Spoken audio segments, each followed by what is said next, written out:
Alors, appelle la Kouméut. Ici, nous sommes devant la mosquée, c'est écrit Al-Altaf.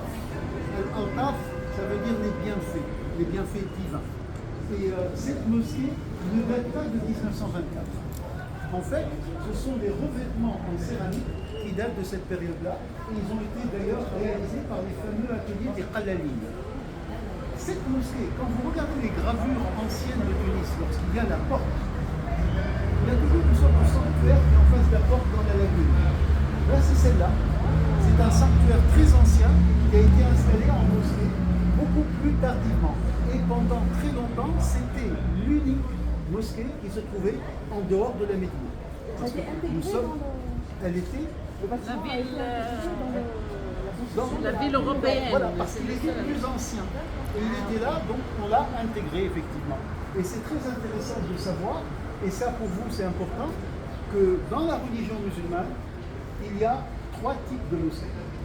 Il y a les mosquées comme celle-là, qu'on appelle en arabe, vous pouvez le lire, masjid.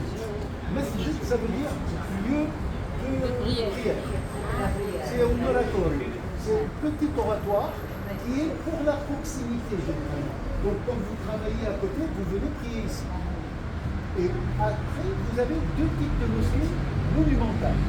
Il y a les mosquées monumentales où on fait ce qu'on appelle la khutbah, c'est-à-dire le prêche du vendredi. Et il y a des mosquées monumentales où on ne fait pas la khutbah. C'est ce qui les distingue. Alors le vendredi, il y a des mosquées qui sont fermées et d'autres qui sont ouvertes. Et donc, moi j'appelle ça des mosquées cathédrales, des mosquées régulières et des mosquées oratoires. Et vraiment, quand vous réfléchissez aux mosquées, non, c'est pour prier, una preghiera et tout. Voilà.